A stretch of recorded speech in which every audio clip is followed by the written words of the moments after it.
Hey everyone, Sam the Miracle Man here. I hope you are doing well.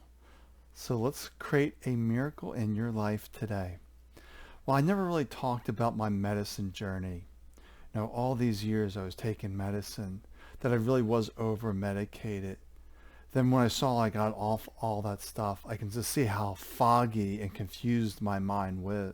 It was like it was in this medicine daze.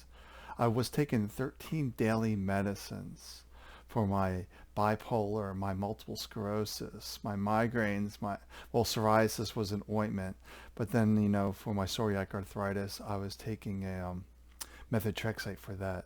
So I was taking a lot of medicine, and then for the MS, I had a daily injectable. So injecting my arms, my belly, wherever, and just doing this rotating pattern. But so all these years, I was taking all this medicine, and I didn't really realize how, like I said, it was creating all this confusion until I got off of it. When I was a bipolar was the first set of medicines, if you will. And I love it too, how they talk about how these are chronic. You can never get rid of it. You're going to be taking this for the rest of your life. Blah, blah, blah, blah. It's all this nonsense. It's not the truth. So I know for my bipolar, it took 5 years to get the medicine right. And during those 5 years, I was hospitalized twice, so I didn't kill myself. So they were trying, medicines or just trial and error, if you will. Before I was diagnosed bipolar, my first psychiatrist, just said I was depressed, and he gave me these drugs called SSRIs. And if you give those to a person with bipolar, it makes them manic. So yeah, I was really happy after I got those. But yeah, with the bipolar meds, like lithium was absolutely horrible. I felt so depressed and that. Then eventually, I was taking some other medicines. And eventually, like I said, 5 years of trying different things. Then they eventually found a pattern where it was somewhat stable, I guess you could say, after 5 years. But there's a lot of trial and error. And when I look back at some of the medicines I took over the years, some of them were even blacklisted today. Like they're no longer manufactured because the side effects were so bad or so detrimental to your health. But how many medicines are like that? How many medicines are really safe for us to take? That's why we just have to rely on these other ones, the knowledgeable ones, as I call them. But I was taking all this medicine and I wasn't getting better. Yeah, I was stable with the bipolar on the medicine, but it wasn't going away. It was chronic. I was never meant to get off all these medicines. But like I shared in another video, like my psychiatrist failed me.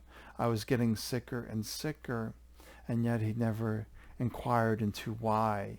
He never said to me, you realize you have these thoughts, but you're not those thoughts.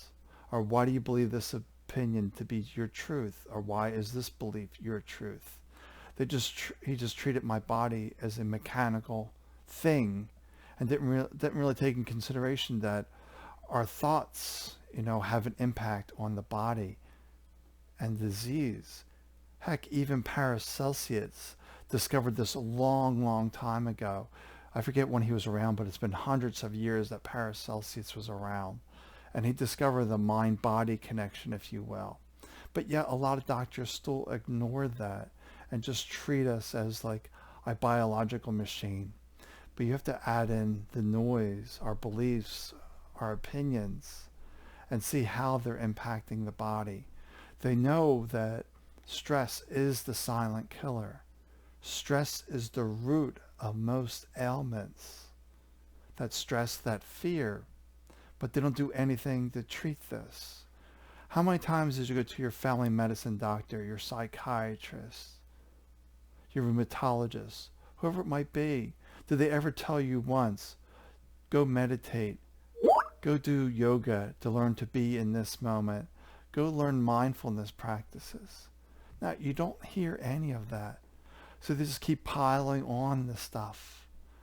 So the body gets over medicated. You don't really know who you are. You're just in this daze. And when I was taking medicine for For multiple sclerosis, I had a chronic fatigue, really, really tired. So they gave me Provigil to wake me up, which flips that switch on in the brain that it's time to wake up. Like they developed this for fighter pilots. Well, so I could sleep at night, I would take another medicine, Ambien, to make me sleep. So Provigil to wake up, Ambien to sleep. What a weird system it is, to do that to the body. But there is definitely other ways, and I've shown people now that there are other ways. So I haven't been on any of that prescriptions medicines now for, I don't know, 9, 10 years. Because it took me about a year and a half to wean off everything. But I wouldn't suggest that for everyone. But what if it was for me, like I shared this before, was I had a simple meditation practice. Then one evening I just heard a voice say, perfect spirit. I'm like, that's it. My spirit is perfect. It's simply the body and mind that are damaged.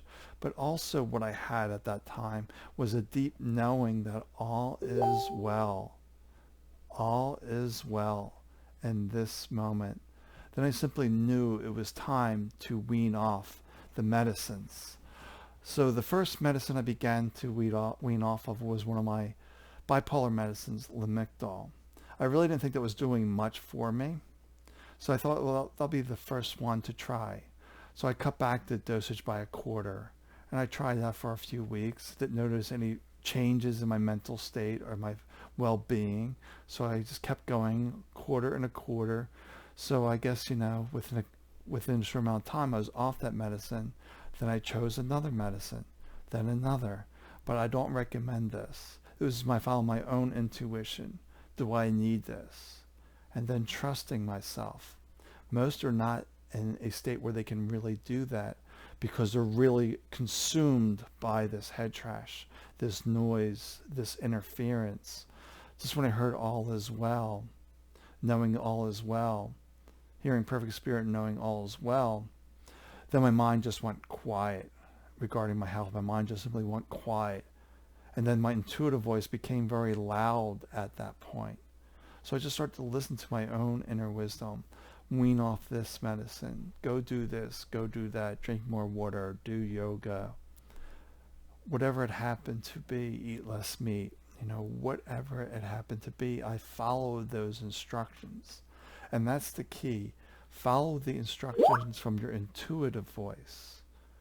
But it takes a practice to discern what's your intuitive voice and your head trash, what's coming from your mental junk. So it takes some kind of, discernment to separate those two voices. But for me, when this mind went quiet and this voice became loud, it was easier to discern.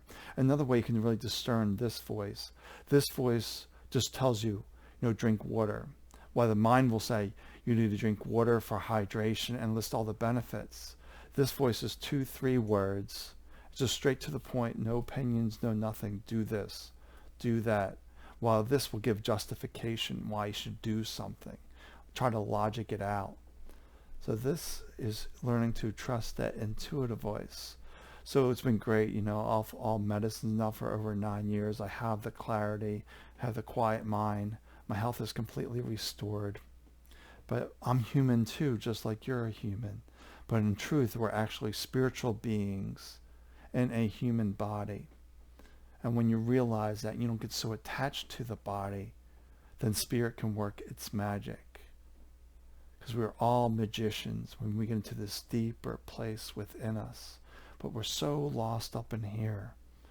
We can't see, see who we truly are. We only know ourselves as thoughts. But don't beat yourself up.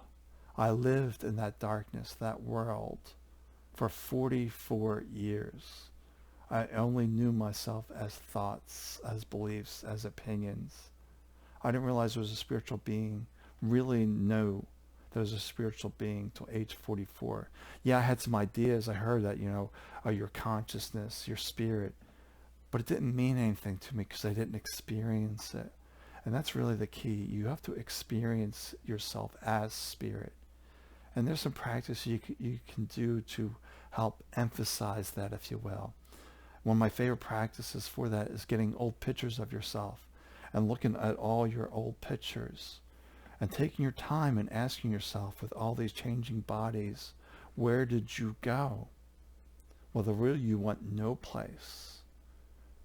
The real you is the witness, the one who sees through the eyes, hears these words. Can you separate the speaker from the listener?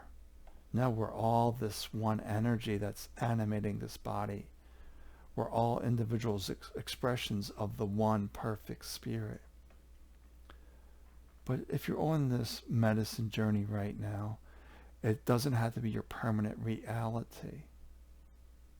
You can do things to improve your life, but start learning who you are outside of this nonsense.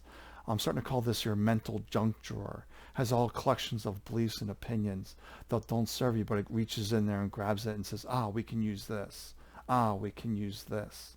And they're usually very limiting stories that aren't serving you. All right, that's my ramble for right now. And please ask me questions. I lived in pain and suffering for 44 years. 5 incurable diseases all gone. But you can do this too, because you too are a perfect spirit. So how can I help you help yourself? Because ultimately, you know the recipe for you. You know what's best for you. You live in your body. I can only give suggestions, some insights. But it's up to you to see if that resonates with you and your truth. What's right for me is not necessarily right for you. So stop comparing yourself to another.